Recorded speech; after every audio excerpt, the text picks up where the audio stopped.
మీరు డబ్బులు ఇవ్వలేదనేటువంటిది ఉన్న అధ్యక్ష. తప్పధ్యక్ష, దాదాపు 11 ఫెడరేషన్లు, అది భట్రాజులు కావచ్చు, నాయి బ్రాహ్మణ కావచ్చు, రజక కావచ్చు, గొర్రెల కాపర్లు కావచ్చు, ఇవాళ ట్యాక్సీ టాపర్లు కావచ్చు, మత్స్యకారులు కావచ్చు, ఏ విధంగానైతే ఇలా నాయి బ్రాహ్మణులు మన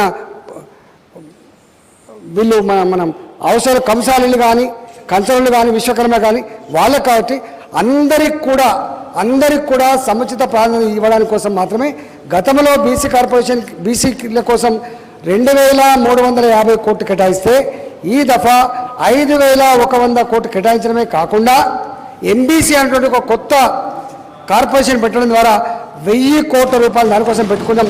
ఆ 1000 కోట్లలో ఏ కార్పొరేషన్ కన్నా డబ్బులు అక్కడి సరిపోకపోతే దీంట్లో పెట్టుకున్నది ఉంటుంది కాబట్టి దాని నుంచి అలకటి చేస్తామని చెప్పి తమ ద్వారా విజ్ఞప్తి చేస్తున్న అధ్యక్ష.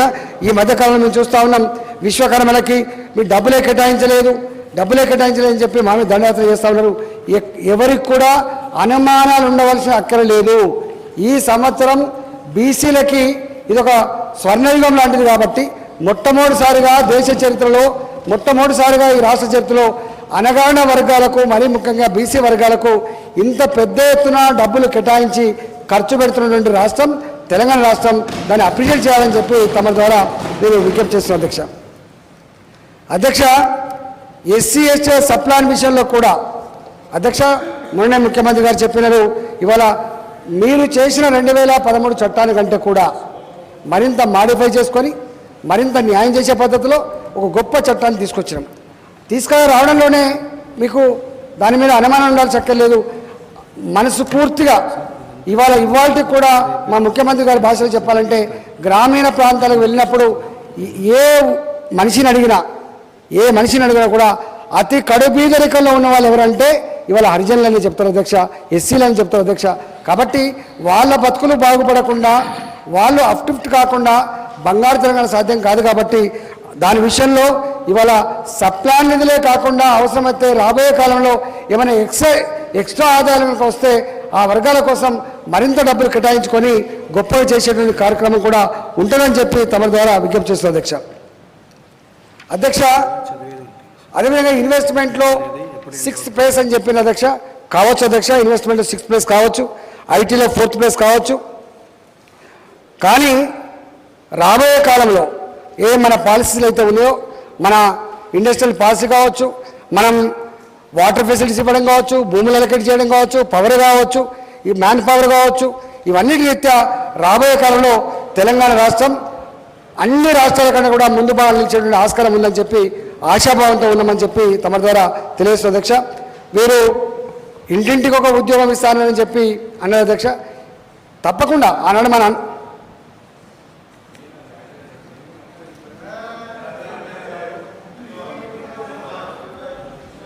అధ్యక్ష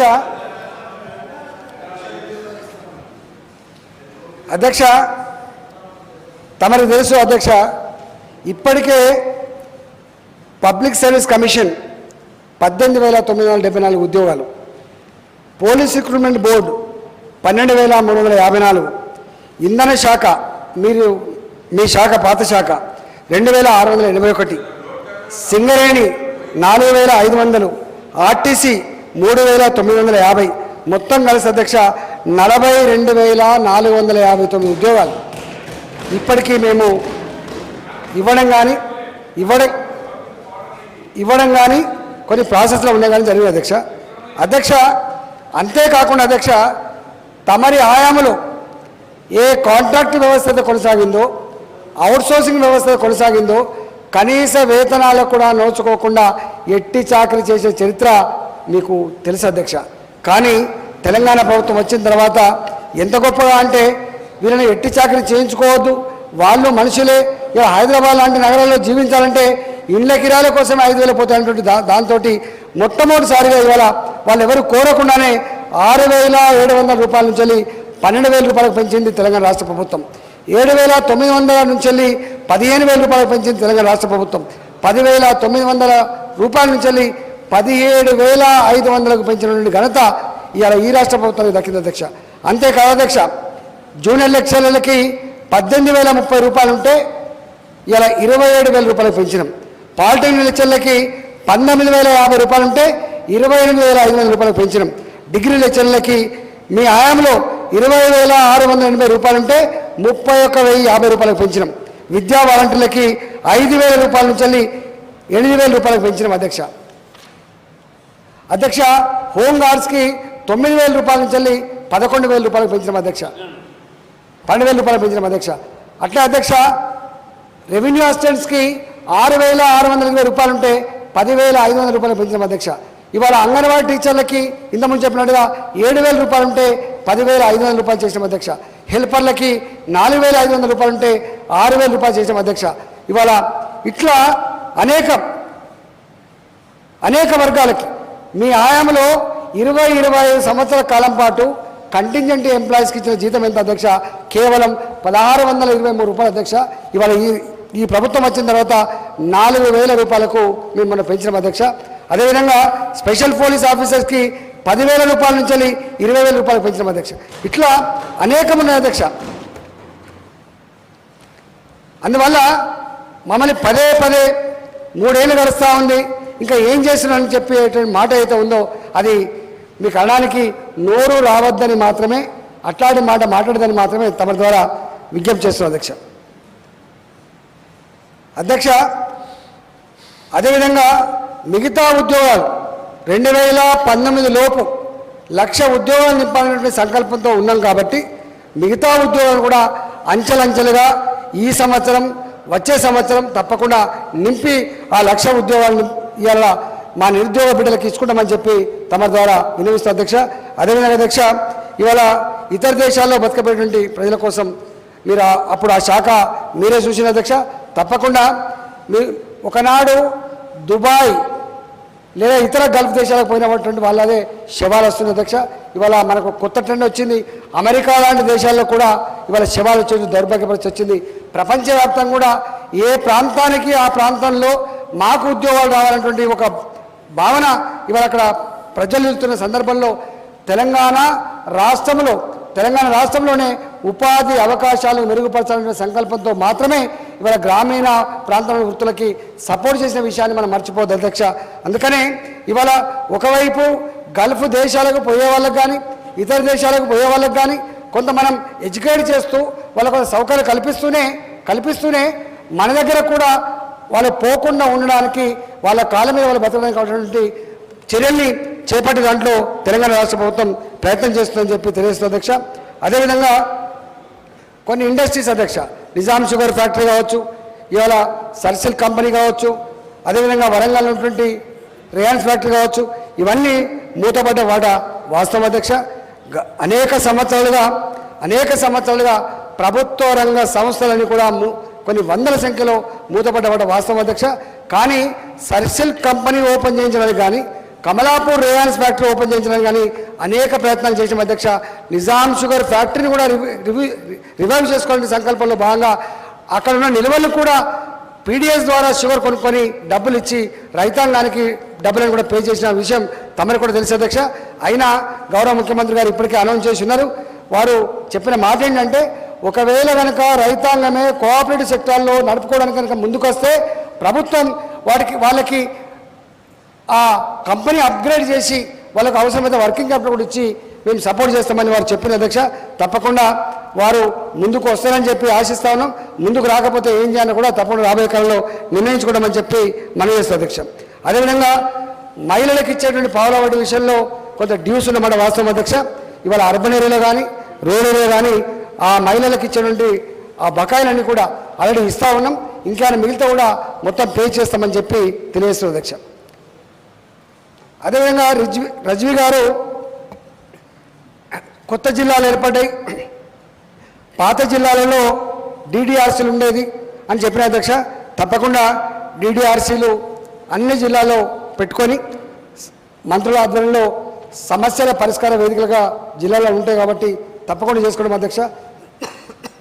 అట్లనే డ్రింకింగ్ వాటర్ విషయంలో కూడా గ్రామీణ ప్రాంతాల్లో కానీ లేదా అర్బన్ ఏరియాలో కానీ ఈ ఎండాకాలం సమ్మర్ వస్తూ ఉంది కాబట్టి ఎక్కడన్నా అలాంటి సమస్యలు ఉత్పన్నమైనప్పుడు ఎట్లా ఎదుర్కోవాలి, ఎట్లా డబ్బులు కేటాయించుకొని ఆ సమస్య నుంచి బయటపడాలో తప్పకుండా పనిచేస్తాం గతంలో ఎవరైతే ట్రాన్స్పోర్ట్ చేసినారో ఆ డబ్బులు కూడా మొత్తం పే చేసుకొని మళ్ళీ ఈ సమ్మర్ కోసం అన్ని రకాల సమాయత్తమవుతామని చెప్పి తమ ద్వారా తెలియజేస్తున్న అధ్యక్ష.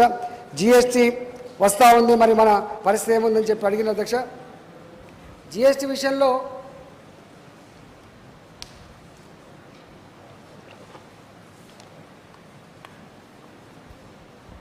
ఒకే దేశం ఒకే పన్ను విధానంతో వస్తుంది అధ్యక్ష. ఇప్పటివరకు ఒక్కొక్క రాష్ట్రంలో ఒక వస్తువు మీద ఒక్కొక్క ధర ఉండడం వల్ల అంత బ్లాక్ అయ్యేది అధ్యక్ష. బ్లాక్ అయ్యేది. ట్రాన్స్పరెన్సీని పెంచాలని, ట్యాక్స్ ఏవేషన్ తగ్గించాలని ఇవాళ వ్యాపార వర్గాలకి కొంత విశ్వాసం కలిగించాలనేటువంటి సంకల్పంతో ఏ జిఎస్టీ అయితే మనం ఇలా పాస్ చేసుకున్నామో, లాని అడాప్ట్ చేసుకుంటున్నామో, దాంట్లో తెలంగాణ రాష్ట్ర ప్రభుత్వం కరాఖండిగా ఒక 4 విషయాలు చెప్పింది అధ్యక్ష. దాంట్లో సామాన్య ప్రజల మీద భారం పడకుండా ఉండే పద్ధతి ఒకటి, రెండవది రాష్ట్రాల హక్కులు కలలేకుండా ఉండే పద్ధతి 2, మూడవది కేంద్రమైన రాష్ట్రమైన ఎఫెక్టివ్గా ట్యాక్స్ వసూలు చేసే పద్ధతి 3, నాలుగవది ఇవాళ ట్యాక్సెస్ పెంచకుండానే ఎగవేతదారులని కొంత కట్టడి చేయడం ద్వారా ఆదాయం పెంచుకోవాలనేది 4వది అధ్యక్ష. ఇవాళ మన అన్ని కూడా కేంద్రం పరిగణలోకి తీసుకొని అన్ని రాష్ట్రాలు కూడా అదే అభిప్రాయంతో ఉన్నది కాబట్టి అదే పద్ధతిని అడాప్ట్ చేసుకోవడమని చెప్పి వాళ్ళు ఆల్రెడీ చేసిన అధ్యక్ష. దాంట్లో ఒకవేళ కనుక జిఎస్టీ ఇంప్లిమెంట్ అయిన తర్వాత నష్టాలు కనుక వస్తాయి, ఆ నష్టాలు వచ్చిన రాష్ట్రాలకి కేంద్రం కంపెన్సేషన్ 5 సంవత్సరాల వరకు ఇవ్వడానికి అంగీకరించింది. దాని బాధ్యత చట్టంలో కూడా పెట్టింది. ఆ డబ్బులు ఎక్కడి నుంచి వస్తాయో కూడా అవన్నీ కూడా చేసుకున్నాం అధ్యక్ష. దాంట్లో ఈ కన్జ్యూమింగ్ స్టేట్స్ ఏవైతే ఉన్నాయో వాళ్లకు నష్టం వచ్చే ఆస్కారం లేదు అధ్యక్ష. ఏ రాష్ట్రాలు అయితే ప్రొడక్షన్ స్టేట్స్ ఉన్నాయో ఆ రాష్ట్రాలకు కొంత నష్టం వచ్చే ఆస్కారం ఉంది కాబట్టి వాళ్లకు పోతే తప్ప మనలాంటి రాష్ట్రం ఇది ప్రొడక్షన్ స్టేట్గా ఉన్నది, కొంత కన్జంప్షన్ స్టేట్గా కూడా ఉంది కాబట్టి. రెండవది ఏంటంటే ఇప్పటి వరకు మన ట్యాక్స్ గ్రోత్ ఏదైతే ఉందో 16-17% ఉంది కాబట్టి ఇలా 14% కంటే తక్కువ కలెక్షన్ కనుక అయితే 14% కంటే మన ఆదాయం తగ్గిపోతే తప్పకుండా ఆ 14% లోపు వచ్చిన వాళ్ళకి కంపెన్సేషన్ అధ్యక్ష. కానీ తెలంగాణ రాష్ట్రానికి 16-17% వచ్చే ఆస్కారం ఉంది కాబట్టి ఆ 14% లోపు వచ్చే ఆస్కారం లేదు. వాళ్ళ కంపెన్సేషన్ కూడా మన రాష్ట్రానికి వచ్చే ఆస్కారం లేదు. తప్పకుండా జిఎస్టీ అమలు తర్వాత మన రాష్ట్ర ఆదాయానికి పెద్దగా మార్పు ఉండదని చెప్పి ఎక్స్పెక్ట్ చేస్తున్నాం అధ్యక్ష. అట్నే అధ్యక్ష, చార్మినార్ కానీ మక్కా మస్జిద్ కానీ మనకు అనేక పాత నగరంలో కొన్ని పవిత్రమైన ప్లేసులు ఉన్నాయి అధ్యక్ష. ఇవాళ టూరిజం డెవలప్మెంట్ కోసమని గతంలో మనం ప్రయత్నం చేసినాం. తప్పకుండా మీరు చెప్పినట్టుగా గౌరవ ముఖ్యమంత్రి గారు కూడా ఇప్పుడు సభలో వాగ్దానం చేసిండ్రు. ఓల్డ్ సిటీలో టూరిజం డెవలప్మెంట్ కోసం అన్ని రకాల చర్యలు చేపట్టుకుంటాం. అదేవిధంగా మూసీ నది ఇలా మురికి కంపుగా మారిపోయినటువంటి మూసీ నదిని ప్రక్షాళన చేసుకొని దాన్ని కూడా ఒక గొప్ప నదిగా తీర్చిదిద్దేటువంటి మూసీ రివర్ ఫ్రంట్ని కూడా ఇలా చేసుకుంటామని చెప్పి తమ ద్వారా తెలియజేస్తున్న అధ్యక్ష. అదేవిధంగా రామచంద్రరావు గారు యూనివర్సిటీలలో స్టాఫ్ గురించి చెప్పిన అధ్యక్ష. ఇలా దేశవ్యాప్తంగా కూడా ఆ పరిస్థితి ఉంది అధ్యక్ష. వాస్తవంగా విశ్వవిద్యాలయాలు బాగుపడకుండా రాష్ట్రాలు కానీ దేశాలు కానీ బాగుపడవు అధ్యక్ష. కానీ ఆ విశ్వవిద్యాలయాల్లో ఆ జీతభత్యాలు పెరిగి ఇలా అందరికంటే 2.5 లక్షలు 3 లక్షల రూపాయలు రావడంతో ఆ విద్యాలయాలకి సరైన డబ్బులు లేకపోవడం వల్ల ఆ ఒక్క ప్రొఫెసర్కి ఇచ్చే డబ్బుతోటి నలుగురిని పెట్టుకుంటామని చెప్పి ఆ విధంగా నడపడం వల్ల ఇవాళ విశ్వవిద్యాలయాలు కూడా ఒక రకంగా చెప్పాలంటే అవి కేవలం దళిత వర్గాలకు మాత్రమే నిలయంగా మారిపోయినాయి. ఈ డీమ్డ్ విశ్వవిద్యాలయాలు ప్రైవేట్ విశ్వవిద్యాలయాలు వచ్చిన తర్వాత ఒకనాడు విశ్వవిద్యాలయాలు మేము చదువుకునేటువంటి గొప్ప కేంద్రాలుగా ఉండే. కానీ ఇవాళ ఉన్నవాళ్ళేమో డీమ్డ్ విశ్వవిద్యాలయాలు అయిపోయినాయి, ఉన్నవాళ్ళేమో ప్రైవేట్ విశ్వవిద్యాలయాలు అయిపోయినాయి. కానీ లేని వాళ్ళ విశ్వవిద్యాలయాలు మాత్రం గవర్నమెంట్ విశ్వవిద్యాలయాలు మారిపోయినాయి, అనగారిన వర్గాలు నిలయంగా మారిపోయిన మాట వాస్తవం. కాబట్టి ఇవాళ తక్కువ 90-95% వాళ్ళే ఉన్నారు. రామచంద్రరావు గారు అక్కడ లా కాలేజీలు ఉండే, మేమంతా అక్కడ ఉన్నప్పుడు మీరు అన్నట్టుగా అన్ని వర్గాలు ఉండేది. సిటీ వాళ్ళు ఉండేది, ఇంగ్లీష్ బాగా వచ్చిన వాళ్ళు ఉండేది, మామూలు కూడా ఉండేది. కానీ వాళ్ళ కేవలం రూరల్ బ్యాక్గ్రౌండ్ ఉండలే ఎక్కువ 90-90% వాళ్ళే ఉంటున్నారు. అది బ్యాడ్ సైన్. అది మంచిది కాదు. తప్పకుండా ఆ విశ్వవిద్యాలయాలను బాగు చేసే దాంట్లో భాగంగా ఈ దఫా ఒక 420 కోట్ల రూపాయలని గతానికంటే కూడా ఇన్ఫ్రాస్ట్రక్చర్ పెంచుకోవడానికి కోసం కానీ ఇలా లెక్చరర్స్ని అపాయింట్ చేసుకోవడం కోసం కేటాయించుకున్నామని చెప్పి తమ ద్వారా తెలియజేస్తున్నారు అధ్యక్ష. అదేవిధంగా మళ్ళీ గురుకులాల్లో అవుట్సోర్సింగ్ పద్ధతిలో అంటున్నారు అధ్యక్ష. అవుట్సోర్సింగ్ పద్ధతి ఏం లేదు, టెంపరీ ఏమైనా పెట్టుకుంటాం కావచ్చు. కానీ ఈ సంవత్సరం 8,000 మందిని, వచ్చే సంవత్సరం మళ్ళీ ఒక 8,000 మందిని ఎట్లట్ల విద్యార్థుల సంఖ్య పెరుగుతూ పోతూ ఉందో అన్ని క్లాసులు ఒకేసారి ఓపెన్ చేసుకోలేం. కాబట్టి ఈ దఫా 4, 5, 6, 7 క్లాసులు, తర్వాత 8, 9, 10 క్లాసులు, తర్వాత ఇంటర్మీడియట్ ఓపెన్ చేసుకుంటాం. కాబట్టి 3 సంవత్సరాలుగా వీటిని అప్గ్రేడ్ చేసుకోబోతున్నాం. కాబట్టి అంచెలంచెలుగా ఆ పర్మనెంట్ టీచర్లను పెట్టుకుంటామని చెప్పి తమ ద్వారా తెలియజేస్తున్నారు అధ్యక్ష. అదేవిధంగా మత్తు పదార్థాల విషయంలో వాస్తవం అధ్యక్ష, ఇది గంజాయి కానీ, హెరాయిన్ కానీ, లేదా ఇతరత్ర కానీ మన రాత్రిపూట 1 గంటకు పోతుంటే అధ్యక్ష గుంపులుగా యువకులు అక్కడక్కడ ఇట్లాంటివి జరుగుతున్నట్టుగా దృష్టికి వచ్చింది. ఇప్పటికే గౌరవ ముఖ్యమంత్రి గారు సిటీ పోలీస్ కమిషనర్ గారికి ఆదేశాలు ఇవ్వడం జరిగింది. వాళ్ళు ఎట్లయితే గుడంబాన్ని అరికట్టగలిగినామో, ఎట్లయితే క్లబ్లను మనం మూసేయించగలిగినామో, ఎట్లయితే ఇవాళ మహిళల మీద జరిగేటువంటి దాడులను అరికట్టగలిగినామో, ఒక మాట చెప్పాలంటే ఎఫెక్టివ్ పోలీస్గా తెలంగాణ రాష్ట్ర పోలీస్ ఎట్లయితే పేరు తెచ్చుకుందో వీటిని కూడా ఉక్కుపాదం పెట్టి అణిచివేయడంలో ఎంతటి వారినైనా కూడా అవసరమైన పీడీ యాక్ట్ పెట్టి లోపలేసి అట్లాంటి మమ్మాల నుంచి కూడా కాపాడుతామని చెప్పి తెలియజేస్తున్నారు అధ్యక్ష. అదేవిధంగా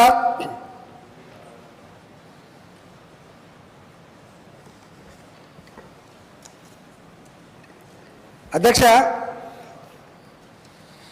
నేను తమ ద్వారా గౌరవ సభ్యులకి ఒక భరోసా ఏంటంటే,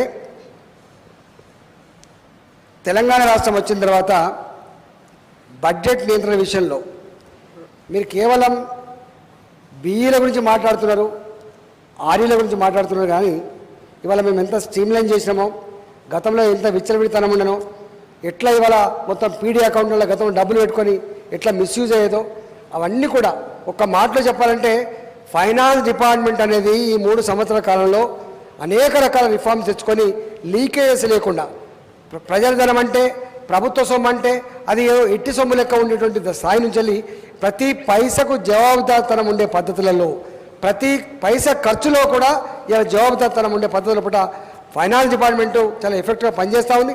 రాబోయే కాలంలో మరింత ఎఫెక్టివ్గా దీన్ని తీర్చిదిద్దుకొని ప్రజల విశ్వాసం పొందే విషయంలో ఇవాళ రిలీజ్ అవుతున్న ప్రతి పైసా ప్రజలకు ప్రత్యక్షంగా కానీ, ప్రజలకు పరోక్షంగా కానీ గొప్పగా ఉపయోగపడే పద్ధతుల పూట తెలంగాణ రాష్ట్ర ప్రభుత్వం కృషిని ఇలా మీరు అప్రిషియేట్ చేయాల్సి ఎక్కడ ఉందని చెప్పి తెలియజేస్తూ ఈ అప్రాప్రియేషన్ బిల్లుని ఆమోదించవలసిందిగా కోరుతా ఉంది అధ్యక్ష. Thank you sir. Sudhakar Reddy గారు క్లారిఫికేషన్. అధ్యక్ష, గౌరవ ఆర్థిక శాఖ మంత్రులు మాటల్లోనే బ్యాలెట్ బాక్స్ బడ్జెట్ కాదు, బతుకును నిలబెట్టే బడ్జెట్గా ఉంటుందని ఆశిస్తూ మీ ద్వారా 2-3 క్లారిఫికేషన్స్ అధ్యక్ష. ముఖ్యంగా సహకార వ్యవస్థ చాలా ఇబ్బంది ఉంది అధ్యక్ష. బడ్జెట్లో పెట్టినటువంటి గణాంకాలకి దీనికి సరిపోదు. దరిదాపు 53,440 సహకార సంఘాలకి 6,787 మూతపడ్డాయి. ఒక్క ఖమ్మంలోనే 380, ఆర్ఆర్ డిస్టిక్ 728, నల్లగొండ 288, ఈ రకంగా అన్నీ ఉన్నాయి అధ్యక్ష. ముల్కనూరు, అంకాపూర్ సహకార సంఘాల లైన్లో ఈ ప్రభుత్వం తీసుకుంటున్నటువంటి సంస్కరణల దిశలో జాతీయ సహకార అభివృద్ధి సంస్థ నుంచి ఏమన్నా సహాయం తీసుకొని వీటిని బలోపేతం చేస్తే కౌలు రైతుల దగ్గర నుంచి అందరికీ కూడా ఇప్పుడు అన్నదాతలు ఇబ్బందులు ఉన్న నేపథ్యంలో మేలు జరుగుతుంది అధ్యక్ష. దీని మీద మీరు తీసుకుంటున్నటువంటి చర్యలు, అదేవిధంగా అధ్యక్ష ముఖ్యంగా ఈ స్మాల్ అండ్ మీడియం ఏదైతే ఎస్ఎంఈలకి రావాల్సినటువంటి రాయితీలు బ్యాక్లాగ్ 1,615 కోట్లు ఉన్నాయి అధ్యక్ష. అది ఈ బడ్జెట్లో మెన్షన్ చేయలేదు.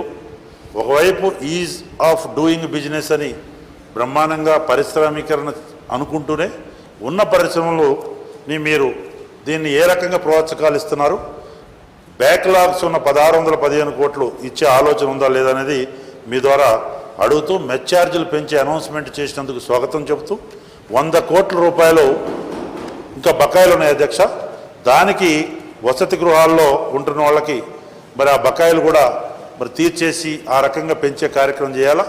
విద్యుత్ ఛార్జీలు కూడా పెంచము అని చెప్పి భరోసా ఇచ్చిన నేపథ్యంలో with true letter and spirit ఆ విద్యుత్ ఛార్జీలు పెంచకుండా మరి ఆలోచన చేస్తున్నట్టు స్ట్రైట్ రికార్డు మీరు చేయవలసిందిగా కూడా మీకు నేను మనవి చేస్తున్నా.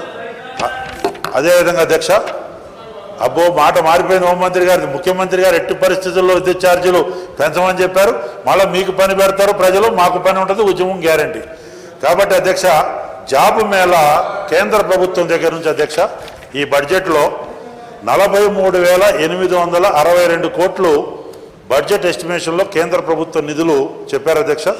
స్పెషల్ ప్యాకేజీ నుంచి 11,800 కోట్లు వస్తాయని చెప్పారు. ఆర్థిక సంఘం 14ది 1,718 కోట్లు, సెంట్రల్ గవర్నమెంట్ స్కీమ్స్ 10,000 కోట్ల పైన ఇట్లా మొత్తం కూడా వస్తాయని చెప్తున్నారు. కానీ సెంట్రల్ గవర్నమెంట్ ఎన్ని యూటిలైజేషన్ సర్టిఫికెట్స్ పెండింగ్ ఉన్నాయి, ఎంత మనకి ప్రీవియస్ 16-17 సంవత్సరానికి రావాలి, జిఎస్టీకి మీరు చెప్పిన 4 మన యొక్క వాయిస్ తెలంగాణ వినిపించినందుకు 4 అంశాల మీద అప్రిషియేట్ చేస్తూ, సమయం తక్కువ ఉంది కానీ నేను కన్ఫైన్ చేసుకుంటూ 1,500,000 టర్న్ ఓవర్కి రాష్ట్రాలకి అధికారం ఇచ్చారా, దాంట్లో మీరు విజయం సాధించారా లేదా. రెండోది, జిఎస్టీ వలన మన ట్యాక్స్ 16, 17, 18%కి పోయినట్టు నేపథ్యంలో కేవలం 14% లోపున్న రాష్ట్రాలకే జిఎస్టీ వలన బెనిఫిట్, అంటే లాసెస్ బెనిఫిట్ వచ్చే దేశంలో మనకు వచ్చే మేలేంటో అది కూడా చెప్పవలసిందిగా మీ ద్వారా నేను మనవి చేస్తున్న అధ్యక్ష. అనేక అంశాలు, ముఖ్యంగా ఈ ఎంప్లాయీస్ ఇష్యూలో ఇప్పుడు మీరు లెజిస్లేచర్ ఎంప్లాయీస్కి గతంలో కూడా బడ్జెట్లో మీరు పే హైక్ చెప్తున్నారు. ఆ ఆలోచన ఏమైనా ఉన్నదా అనేది ఒకటి. తర్వాత పిఆర్సీ ఎరియర్స్ తక్షణం మరి వాటిని కూడా ఎప్పుడు 2.5 సంవత్సరాల నుంచి వాళ్ళు వెయిట్ చేస్తున్నారు. 2 డిఏలు పెండింగ్ ఉన్నాయి, జూలై 2016, జనవరి 2017. కాబట్టి అధ్యక్ష, వీటి దిశలో ఏం చర్యలు తీసుకుంటున్నారు? హైకోర్టు సూచనలు, హైకోర్టులో పిఐఎల్ ఉంది, రాష్ట్ర స్థాయి ఆర్థిక కమిషన్, స్టేట్ ఫైనాన్స్ కమిషన్ ఏమన్నా వేసే ఆలోచన మీకు ఉన్నదా లేదా? ఇంత బ్రహ్మాండమైనటువంటి బడ్జెట్ చెప్పి బంగారు బాటలో నడిపిస్తామని చెప్పుకునే దీంట్లో ముఖ్యమంత్రి గారిని హైపవర్ కమిటీ చైర్మన్గా, మీరు సభ్య కన్వీనర్గా, దీనికి mechanism, controlling and monitoring mechanism leakages లేకుండా చేసే ఆలోచన చేస్తే బాగుంటుంది. ఈ budget true letter and spirit అని అన్ని వర్గాలకు కూడా మీరు చెప్పినట్టు ఉంటుందని ఒకటి. ఇక నా జిల్లాకు వస్తే సూపర్ స్పెషాలిటీ హాస్పిటల్ ఖమ్మం మీరు చేసే ఆలోచన గతంలో కూడా అష్యూరెన్స్ ఇచ్చారు. భద్రాచలానికి ఇంతవరకు 0 బడ్జెట్, 100 కోట్లు అనౌన్స్ చేశారు. యాదాద్రి 100 కోట్ల పైన చేసినట్టు మా భద్రాచలం శ్రీరామనవమి దగ్గరకు వస్తుంది. మీరు ఇదే ఫైనాన్స్ మినిస్టర్ గారు, ముఖ్యమంత్రి గారు అనౌన్స్ చేశారు, ₹1 కూడా లేదు. ఇటీవల ఒక విచిత్రం, మన బాలసాని గారు కూడా ఉన్నారు. మేము ఖమ్మం కార్పొరేషన్లో మీటింగ్లో పోతే ముఖ్యమంత్రి వాగ్దానపు నిధి 0 అని ఒక అంశం ఉంది అధ్యక్ష. ఇది వివిధ గ్రాంట్లు, అంశాలు, బడ్జెట్ అంచనాలు 2017-18 లక్షల్లో ముఖ్యమంత్రి వాగ్దానపు నిధి నెంబర్ 1 కాలంలో 0 అని ఉంది. అట్లాంటిది ఏమన్నా మీరు వాగ్దానపు నిధులు లేదని ఈ లెక్కనే అనుకోవాలా? ముఖ్యమంత్రి గారి మీద గౌరవంతో వారు అనౌన్స్ చేసింది విత్ ఆల్ డ్యూ రెస్పెక్ట్ భద్రాచలానికి ఏమైనా ఇచ్చే ఆలోచన ఉందా మీకు కూడా అని చెబుతూ ఈ సందర్భంగా క్లారిఫికేషన్ మరి ఇవ్వవలసిందిగా కోరుతాం. గ్రామ స్థాయి దాకా ఉంటుంది, కానీ కేంద్ర ప్రభుత్వం ఉన్న వాళ్ళకి అప్ టు జిల్లా హెడ్ క్వార్టర్స్ వరకే ఉంటుంది. కాబట్టి మనం కొట్లాడితే 1.5 crore లోపునటువంటి టర్న్ ఓవర్ డీలర్లు ఎవరైతుందో వాళ్ళని డీల్ చేసే వాళ్ళు రాష్ట్ర ప్రభుత్వ ఉద్యోగులు మాత్రమే అని చెప్పి తెలియజేస్తుంది అధ్యక్ష. సెకండ్ మన ఏంటంటే, మనది కన్జంప్షన్ స్టేట్, యాక్చువల్గా ఎక్కువ కన్జంప్షన్ స్టేట్, తర్వాత ప్రొడక్షన్ స్టేట్ కూడా కొంత మేరకు ఉన్నది. మనకు లాభం ఎక్కువ జరిగే ఆస్కారం ఉంటుంది. ఇప్పుడున్న పరిస్థితులలో 16.5% ఇప్పుడు మనకు SOTR ఉంది. మనకు 14% గ్రోత్ రేట్గా నిర్ణయించారు వాళ్ళు. 14% కంటే తక్కువ వస్తేనే కదా వాళ్ళు ఇచ్చేది. 14% కంటే తక్కువ ఉండే ప్రశ్న ఉత్పన్నం కాదు నాకు తెలిసి. ఎప్పుడో ఉండే ఆస్కారం ఉంటుంది. కాబట్టి మనం కేంద్ర ప్రభుత్వ సాయంలో ఉండకపోవచ్చు అనేది ఒకటి, కంపెన్సేషన్ ఉండకపోవచ్చు అనేది ఒకటి. రెండవది ఏంటంటే, కొంత దీని ద్వారా GST ద్వారా మనకు హైదరాబాద్ సర్వీస్ సెక్టార్ ఎక్కువ ఉంది. గతంలో సర్వీస్ సెక్టర్ అంతా కూడా కేంద్ర ప్రభుత్వ పరిధిలో ఉండే, మనకు ఆ సర్వీస్ సెక్టర్లో రేపు వచ్చే ఆస్కారం ఉంటుంది. కాబట్టి కొంత లాభం వచ్చే ఆస్కారం ఎక్కువ ఉందని అసెస్ చేసుకుంటాను.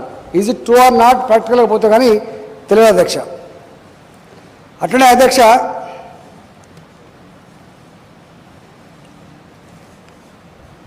రామచంద్రరావు గారు కేంద్ర ప్రభుత్వ హౌసింగ్ని తప్పకుండా ఇప్పటికే 76,000 ఇళ్ల కోసం ప్రతిపాదన పంపించడం. మనం ఇక్కడ కట్టేటువంటి ప్రతి ఇల్లు వాళ్ళ కాంట్రిబ్యూషన్ కూడా తప్పకుండా మనం తీసుకుంటాం. కేంద్ర ప్రభుత్వం కనుక మనం 2 లక్షలు కడతా ఉన్నాం, 2 లక్షల ఇళ్ల కోసం ఇస్తే మరీ సంతోషం అధ్యక్ష. అట్లా మేము నల్సార్ యూనివర్సిటీ గురించి ఏదో చెప్పిందో తప్పకుండా అది కొంచెం పాజిటివ్గా రియాక్ట్ అవుతుంది అధ్యక్ష. అట్లే మా యాదవ్ సాబ్ డబ్బులు ఇస్తానంటే మీరు మ్యాచింగ్ గ్రాంట్ ఇవ్వరా అనేది 100% ఇస్తాం అధ్యక్ష. మీ ఎమ్మెల్సీ నిధులు కనుక ఇస్తే స్కూళ్ళకి ఫర్నిచర్కో స్కూళ్ళకి అనేక రకాల ఇన్ఫ్రాస్ట్రక్చర్ కావాలి. మీరు మంచి ఆలోచన చేసిండ్రు. నిజంగా గ్రామీణ ప్రాంతాలలో అక్కడికి వచ్చే ఖర్చు అయినా ఉంది అంటే అది ఎడ్యుకేషన్ మీద కాబట్టి మీరు ఆ కొత్త పాజిటివ్ నిర్ణయం తీసుకున్నారు కాబట్టి మీకు మంత్రి గారితో మాట్లాడి మీరు ఎంత ఇస్తే మీకు 1 కోటి SDF 2 కోట్లు వాళ్ళు 3 కోట్లు లేదా 5 crores ఇస్తున్నారు. వాళ్ళకి కాకపోయినా మీరు కనుక 2 కోట్లు ఇచ్చినా 1.5 కోటి ఇచ్చినా 3.5 కోట్ల రూపాయలు తప్పకుండా కలిపి 5 కోట్ల రూపాయలు ఇచ్చేటువంటి ప్రతిపాదన తప్పకుండా చేస్తామని చెప్పి తెలియజేస్తున్నాను అధ్యక్ష. తర్వాత రాష్ట్ర వాటా కేంద్ర వాటా గురించి మీరు మాట్లాడే అధ్యక్ష, అది తప్పకుండా ఈ దఫా కొంత ఆశతో ఉన్నాం. ఎందుకంటే నీతి ఆయోగ్ 2 రికమెండేషన్ చేసింది. తెలంగాణ రాష్ట్ర ప్రభుత్వం వాటర్ గ్రిడ్ విషయంలో చాలా గొప్పగా వ్యవహరిస్తూ ఉంది, దేశానికి ఆదర్శవంతంగా ఉంది, అలాంటి దానికి సపోర్ట్ చేయాలని ఒకటి. మిషన్ కాకతీయలో మీకు తెలుసు కేంద్ర ప్రభుత్వం అప్రిషియేట్ చేసింది. ఆశ ఉంది, సావలే. ఇంకా రామచంద్రరావు అంటున్నారు కదా, మీరే ఈ దఫా కేంద్ర ప్రభుత్వం నుంచి వచ్చే ప్రతి పైసకి రాష్ట్ర ప్రభుత్వం యొక్క తన కాంట్రిబ్యూషన్ ఇచ్చి ప్రతి పైసను కూడా ఆ డిపార్ట్మెంట్స్కి ఇవ్వడం జరిగింది అధ్యక్ష. 8,000 కోట్ల పైచిలకు దాదాపు 8,627 కోట్ల రూపాయలు వాళ్ళు ఇస్తే దానికి మ్యాచింగ్ గ్రాంట్ ఇచ్చి 13,114 కోట్ల రూపాయలు డిపార్ట్మెంట్కి ఇచ్చి ఖర్చు పెట్టి యూసీలు కూడా ఈసారి కేంద్ర ప్రభుత్వాన్ని పంపించాం అధ్యక్ష. ఇలా తెలంగాణ రాష్ట్రం అనేది హ్యాపెనింగ్ స్టేట్గా ఉంది కాబట్టి అభివృద్ధి చెందుతున్నటువంటి రాష్ట్రాలలో 4 రాష్ట్రాలు ఉంటే ఆ 4 రాష్ట్రాల్లో తెలంగాణ రాష్ట్రం కూడా ఉంది కాబట్టి ఏపీ, గుజరాత్, తెలంగాణ, కర్ణాటక ఈ 4 రాష్ట్రాలనే కాబట్టి ఏమైనా కనికరిస్తారేమటువంటి నమ్మకం ఉంది. తప్పకుండా ఆ వస్తాయనంటే ఆస్తులు పెట్టుకున్నాం అధ్యక్ష. అదేవిధంగా అధ్యక్ష ఒక 2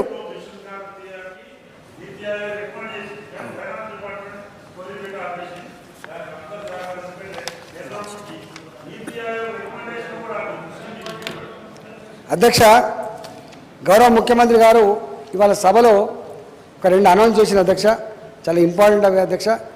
గతంలో PF కట్టుకొని ఉన్నటువంటి బీడీ కార్మికులు ఎవరైతే ఉన్నారో వాళ్ళ ఇళ్లలో కనుక అత్తలకో మామలకో వాళ్ళ ఇంటి ఎవరికైనా పింఛన్ వస్తే వాళ్ళకి మనం ఇయ్యలేదు అధ్యక్ష.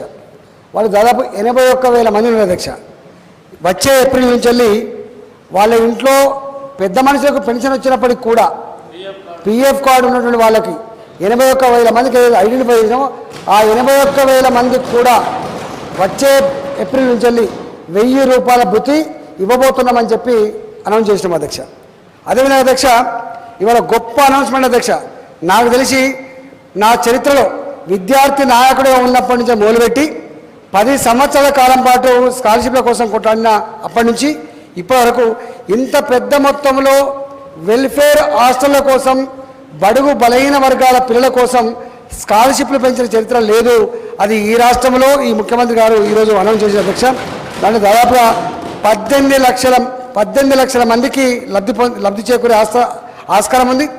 ప్రభుత్వ హాస్టల్లో చదివే విద్యార్థులు నంబర్ 1, కాలేజీ అటాచ్డ్ హాస్టల్స్ విద్యార్థులకు నంబర్ 3, స్టూడెంట్ మేనేజ్డ్ హాస్టల్స్ ఉన్న వాళ్ళకి నంబర్ 4, డే స్కాలర్ స్టూడెంట్స్కి అధ్యక్ష. వాళ్ళకి పెంచిన పద్ధతి అధ్యక్ష 3వ తరగతి నుంచి 7వ తరగతి వరకు ఇప్పుడున్న ప్రస్తుత స్కాలర్షిప్ అధ్యక్ష నెలకు 750 రూపాయలు మాత్రమే. 750 రూపాయలు ఉంటే అధ్యక్ష 200 పెంచి దాన్ని 950 రూపాయలకు పెంచడం జరిగింది అధ్యక్ష 3వ తరగతి నుంచి 7వ తరగతి వరకు. అదేవిధంగా 8వ తరగతి నుంచి 10వ తరగతి వరకు ప్రస్తుతం నెలకు 850 రూపాయలు ఇస్తున్నాం అధ్యక్ష. దాన్ని 1,100 రూపాయలకు పెంచినాం అధ్యక్ష. 1,100 రూపాయలకు పెంచినాం అధ్యక్ష. అదేవిధంగా అధ్యక్ష పోస్ట్ మెట్రిక్ అంటే ఇంటర్ నుంచి డిగ్రీ వరకు అధ్యక్ష ఇప్పుడున్న స్కాలర్షిప్ నెలకు 1,050 రూపాయలు ఉంది అధ్యక్ష. దాన్ని 1,400 రూపాయలకు పెంచినాం అధ్యక్ష. 1,400 పెంచినాం అధ్యక్ష.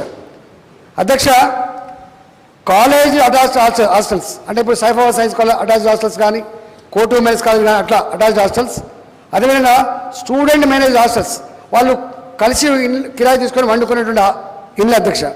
డే స్కాలర్స్ విషయంలో అధ్యక్ష వాళ్ళ విషయంలో కూడా ప్రొఫెషనల్ కోర్సులు, పీజీ కోర్సులు, డిగ్రీ విద్యార్థులు, ఇంటర్మీడియట్ విద్యార్థులు ఉంటారు అధ్యక్ష. దీంట్లో వాళ్ళకి ప్రొఫెషనల్ కోర్సు విద్యార్థులకి 962 రూపాయలు ఇప్పుడు ఉంది అధ్యక్ష నెలకు. దాన్ని 1500కు పెంచినాం అధ్యక్ష. 962 రూపాయల నుంచి 1500కు అధ్యక్ష. ఇవాళ ఉస్మానియా విశ్వవిద్యాలయంలో చదివేటువంటి వాళ్ళకి ఇప్పటి వరకు ఉన్నటువంటి స్కాలర్షిప్ కేవలం 682 రూపాయలు మాత్రమే అధ్యక్ష. 682 రూపీస్.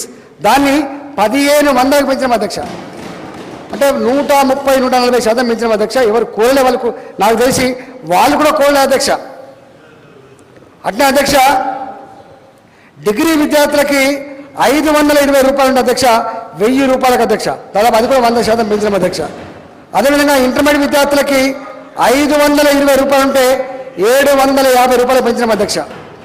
అధ్యక్ష స్టూడెంట్ మేనేజ్ హాస్టల్స్ డే స్కాలర్స్కి అధ్యక్ష ప్రొఫెషనల్ కోర్సులలో ఇప్పుడున్న స్కాలర్షిప్ 442 రూపాయలు, దాన్ని 650 పెంచినాం. పీజీ కోర్సులకి 442 నుంచి 650 చేసినాము. డిగ్రీకి 325 రూపాయలు ఉంటే 500 చేసినాము. ఇంటర్మీడియట్ విద్యార్థులకి 325 ఉంటే 500 పెంచినాం అధ్యక్ష. ఇట్లా 18 లక్షల మందికి ఇవాళ ఈ స్కాలర్షిప్ పెంచి వాళ్ళకు ఇవాళ తెలంగాణ రాష్ట్ర ప్రభుత్వం కానుకగా ఇచ్చింది అధ్యక్ష.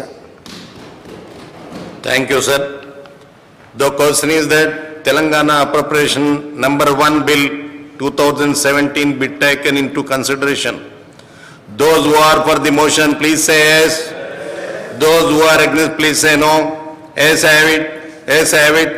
The motion is carried and bill is considered. I shall now put the classes to vote. There are no amendments to class 2 and 3 scheduled class 1 enacting formula long title and they are before the house. The question is that those who are for the class 2 and 3 scheduled class 1 enacting formula long title, please say yes. Those who are against, please say no. Yes, have it. Yes, have it. Class 2 and 3 scheduled class 1 enacting formula and long title do stand part of the bill.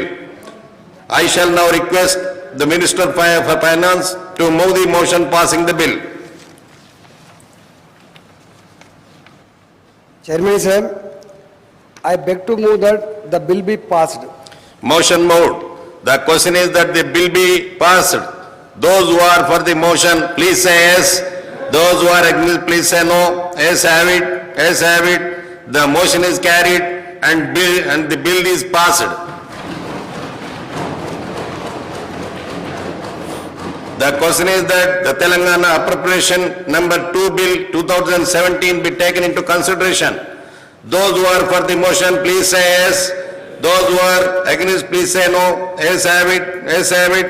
The motion is carried and bill is considered. I shall now put the classes to vote. There are no amendment to class 2 and 3 scheduled class 1 enacting formula long title and they are before the house. The question is that those who are for the class 2 and 3 scheduled class 1 enacting formula long title, please say yes. Those who are against, please say no. Yes, have it. Yes, have it. Class 2 and 3 scheduled class 1 enacting formula long title to stand part of the bill. I shall now request the Minister for Finance to move the motion passing the bill. Chairman sir, I beg to move that the bill be passed. Motion moved. The question is that the bill be passed. Those who are for the motion, please say yes. Those who are against, please say no. Yes, have it. Yes, have it. The motion is carried and the bill is passed.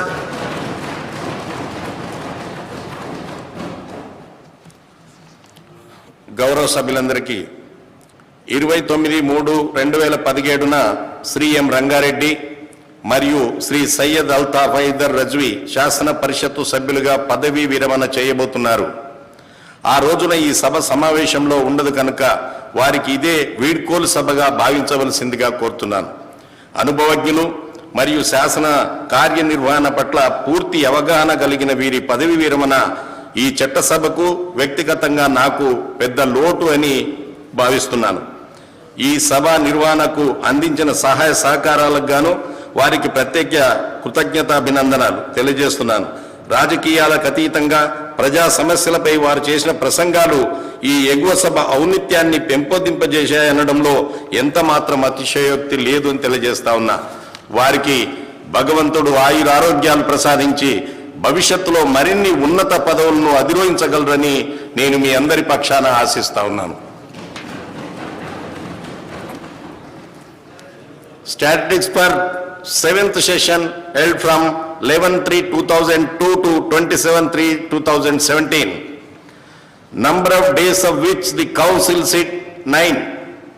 Number of hours which the council worked 34 hours 33 minutes. Number of starred questions answered 53. Number of answers starred questions placed on the table of the house 27/3/17 28. Number of answers unstarred questions placed on the table of the house 27/3/17 3. Number of speeches made by the members 50. Number of bill passed 5. Number of short discussions 1. Number of statutory resolutions adopted 1. Number of reports laid on the table of the house 2. Party positions in the council as on 27/3/2017. Telangana Rashtra Samiti 21, Indian National Congress 8, All India Majlis Ittihad ul Muslimin 2, Bharatiya Janata Party 1, Progressive Recognized Teachers Union 2, nominated 6, total 40. సభా సమ్మతితో సభను నిరవధికంగా వాయిదా వేయడమైనది.